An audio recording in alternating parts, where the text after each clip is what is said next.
ఇష్టమైన రాక్షసుడు పార్ట్ 42. చిన్న, ఏంటక్క, నిన్ను కొన్ని విషయాలు అడుగుతాను, ఆన్సర్ చెప్పు. అడుగు. నీకెలాంటి వైఫ్ కావాలి?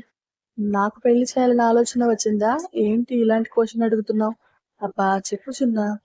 నాకు మన ఇద్దరి మధ్యలోకి రాని అమ్మాయి వైఫ్ గా కావాలి. అంటే భార్య నుండి పొందే ప్రేమ వేరు, తమ్ముడిగా నీ దగ్గర పొందే ప్రేమ వేరు.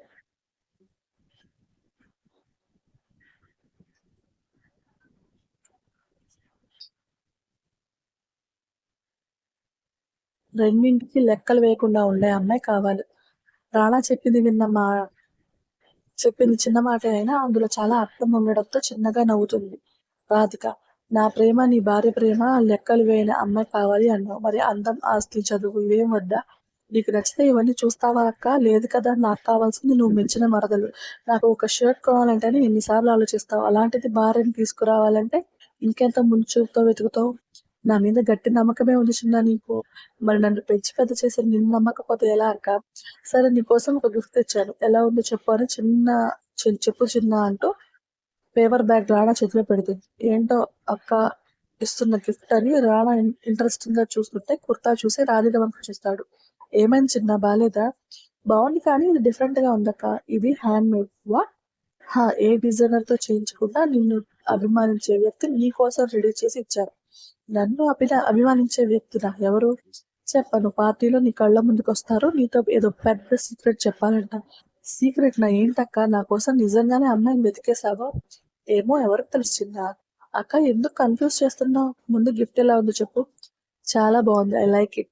లవ్ ఇట్ అనే రోజు కూడా వస్తుంది. ఏంటి ఏమన్నా? ఏం లేదురా, డిన్నర్ చేద్దామని రాణాని డైనింగ్ ఏరియాకి తీసుకెళ్తుంది. రాధిక్ తినిపిస్తుంటే బుద్ధిగా తింటున్న రాణా ఏదో గుర్తురాగానే, అక్క నీతో ఒక ఇంపార్టెంట్ మ్యాటర్ మాట్లాడాలి. ఏంటి చిన్న? గౌతమ్ ఇండియా వస్తున్నాడంట. ఓ వెరీ గుడ్. దేనికంట? విశ్వ అంకుల్ నీకు గౌతమ్కి మ్యారేజ్ చేయాలని ఆశపడుతున్నారు. రాణా మాటలకి చేతిలోని ముద్ద ప్లేట్లోకి జరిగిపోతుంది. ఏం మాట్లాడుతున్నావు చిన్న? నిజం అక్క, అంకుల్ ఆశపడుతున్నారు కానీ నీకు ఇష్టం లేకుండా ఏది జరగదు అని చెప్పేశాను. Good boy. కానీ అక్క, గౌతమ్ కాకపోయినా ఎవరినైనా నువ్వు పెళ్లి చేసుకోవాల్సిందే కదా. ఇప్పటి నుండి నువ్వు ప్రిపేర్ గా ఉంటే నీకు సెట్ అయ్యే పర్సన్ నేను సెర్చ్ చేస్తాను. చిన్న, ఇప్పుడు నాకెందుకు పెళ్లి? నా పెళ్ళ గురించి ఉన్న ఇంట్రెస్ట్ నీ పెళ్లి గురించి లేదా? అదేం కుదరదు.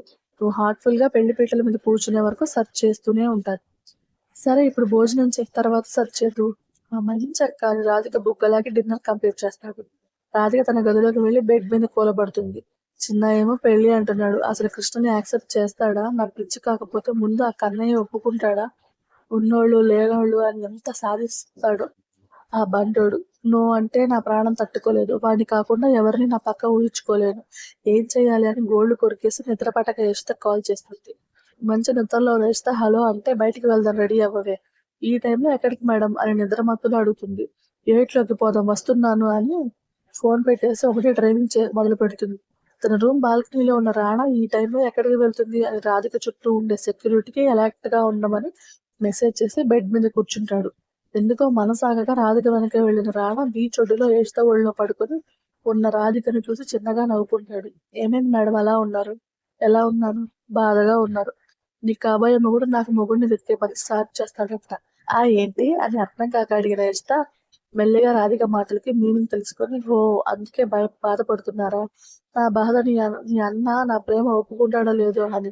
అసలే సెల్ఫ్ రెస్పెక్ట్ ఎక్కువ, ఎవరో ఏదో బాగానే నన్ను ఎక్కడ రిజెక్ట్ చేస్తాడేమో అని దిగులుగా ఉంది. అలా ఏం కాదులేండి, ముందు నో చెప్పినా మీ ప్రేమ ఖచ్చితంగా అన్నయ్యని తాకుతుంది. తాకడం కాదు, ఒళ్ళంతా పాకాలి. ఏంటి నా ప్రేమ? ఇప్పటిదాకా బాధపడ్డారు, ఇప్పుడే మెటకారాలు పోతున్నారు. ఇవే కొంచెం తగ్గించుకోండి. పిల్లి గుడ్డి తింటే ఎలక చూపించిందంట. అలా ఉన్నాయి నీ మాటలు. నేనేం మాట్లాడాను మేడం? నువ్వు మా తమ్ముడు రిజెక్ట్ చేస్తాడనే బాధ లేకుండా చాలా కూల్ గా ఉన్నావు. ఏంటి సంగతి? నాకు రాణా సార్తో కలిసి బ్రతికే ఆలోచన లేదు. కేవలం నా ప్రేమ తెలియజేస్తాను ఆయనకి.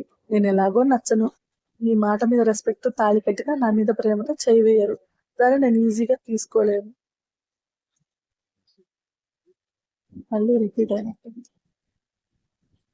నేనేం మాట్లాడాను మేడం? నువ్వు మా తమ్ముడు రిజెక్ట్ చేస్తాడనే బాధ లేకుండా చాలా కూల్ గా ఉన్నావు. ఏంటి సంగతి? నాకు రాణా సార్తో కలిసి బతికే అవకాశం లేదు. కేవలం నా ప్రేమ తెలియజేస్తాను ఆయనకి. నేను ఎలాగో నచ్చను. నీ మా మాట మీద రెస్పెక్ట్ తాళి కట్టినా నా మీద ప్రేమతో చేయి వేయరు. దాన్ని నేను ఈజీగా తీసుకోలేను. ఎందుకు ఇలా విరాగిలా మాట్లాడతావు? నిజాలు చెప్తే నమ్మదు ఈ పాడు సమాజం. ఏంటి నిజం? నేను అనాథననేది నిజం. నేను అందుకోలేదు అని తెలిసి రానా సార్‌ని ప్రేమించడం నిజం. నా ప్రేమ గురించి తెలిసాక ఆయన నన్ను ఖచ్చితంగా నో అంటారు అనేది నిజం.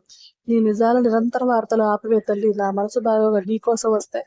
నా జీవితం మీద నాకే విరక్తి పుట్టిస్తున్నావు. మేడం అన్నయ్య కూడా నాలా ఆలోచించే మనిషే కావచ్చు. మీ అక్క తమ్ముళ్ళిద్దరిని మేము పెళ్లి చేసుకుంటే మా ప్రేమ ఎవ్వరికీ కనిపించదు. మీ ఆస్తి మీద మోజుతో చేసుకున్నామని అంటారు. మీ ప్రేమ మాకు చూపిస్తే చాలు. ఊళ్ళో వాళ్ళకి అవసరం లేదు. అయినా మురిగే కుక్కలు మురుగుతూనే ఉంటాయి. అది వాటి నైజం. మీరనుకున్నంత ఈజీగా మేము ఉండలేం మేడం. ఇలా వాగుతూనే ఉండు సముద్రంలో ముంచేస్తా. చిన్నగా నవ్వి రాధిక ఒళ్ళో తల పెట్టుకుని పడుకుంటుంది. ఏమైంది? ఏం లేదు. మీరు లేకపోతే నేనెక్కడ ఉండేదాన్నో, అసలు ఉండేదాన్నా? లేకపోతే చిన్నపిల్ల అని చూడకుండా ఎవరో ఒక కామాంధుడి చేతిలో బలయ్యేదాన్నా? ఇప్పుడు అవన్నీ ఎందుకే? నువ్వు బానే ఉన్నావు, బాగానే ఉంటావు. నా తమ్ముడితో ఇంకా బావుంటావు. మీరుంటే చాలా చాలా బావుంటాను మేడం. నేను మగాడినైతే బావుండేది. మీ అన్న వంక కూడా చూసే అవకాశం ఉండేది కాదు. నిన్ను పెళ్లి చేసుకుని దడా దడా కాపురం చేసి పిల్లల్ని కనేసేదాన్ని. ఇలా మగాడి మాటలు కాకుండా కాస్త సిగ్గు అలాంటివి అలవాటు చేసుకోండి. లేకపోతే మా అన్నయ్య దేకడు. మీ అన్న దగ్గర వర్క్ పరంగా బానే మాట్లాడతాను. ఇక ప్రేమ గురించి చెప్పాక చీపో అంటాడో, నీలా సుత్తి చెప్తాడో. ఇంత భయం మీలో చూస్తుంటే నవ్వొస్తుంది. నాకొళ్ళు మండుతుంది. ఇక ఆపేయ్. సరే అని కళ్ళు మూసుకున్న యషిత రాధిక ఒళ్ళో సేద తీరుతూ తన బాధను కొంచెం కొంచెంగా మర్చిపోతుంది. వెళ్దామా? హా! పదండి అని పైకి లేచిన యషితని చూసిన రానా ఎలా వచ్చాడో అలానే సైలెంట్ గా వెళ్ళిపోతాడు. అవమానంతో రగిలిపోతున్న రీమా పబ్‌లో కూర్చుని వోడ్కా గొంతులోకి వస్తున్న టైంలో అక్కడికి వస్తాడు విమల్. Hi madam. తల తిప్పి ఒకసారి అతన్ని చూసి విసుగ్గా మొహం తిప్పేసుకుంటుంది. ఏంటి మేడం ఏదో బాధలో ఉన్నట్టున్నావు? ఏయ్! ఎక్కువ వాగకుండా ఇక్కడి నుండి వెళ్ళి అని చిరాగ్గా అంటుంది. మీకు జరిగిన అవమానం నా వరకు వచ్చింది మేడం. యషితని ఏం చేయాలన్నా రాధిక మేడంని దాడి చేయాలి. లేకపోతే చాలా కష్టం. నువ్వు దేని గురించి మాట్లాడుతున్నావు? అదే మీకు యషిత అంటే పడదు కదా దాని గురించి. ఆఫ్టర్ ఆల్ అదొక ఎంప్లాయ్. దానితో నాకేంటి? నువ్వు ఎక్కువగా ఊహించుకుంటున్నావు. ఇక వెళ్ళు. నేను ఎక్కువ ఊహించుకుంటున్నానో లేకపోతే మీరు యషితని తక్కువ అంచనా వేస్తున్నారో ముందు ముందు మీకే తెలుస్తుంది. మంచిది. నీకోసం టైం వేస్ట్ చేసుకోకుండా వెళ్ళు. ఓకే అని విమల్ వెళ్ళిపోతే అసలు వీడేం మాట్లాడుతున్నాడు? వీడికే క్లారిటీ లేదు. మళ్ళీ వీడు చెప్పేది నిజమని నమ్మి బకరావడం ఎందుకు అని ఆ విషయం అక్కడితో వదిలేస్తుంది. విమల్ మాత్రం అదును చూసి దెబ్బ కొట్టాలని ఫిక్స్ అవుతాడు. ఉదయం ఆఫీస్ కోసం తన పీజీ నుండి బయటకొచ్చి రోడ్డు మీద నడిచిన బస్టాండ్ దగ్గర వెయిట్ చేస్తున్న యషిత కళ్ళు వెనక నుండి ఎవరో మూసేస్తారు.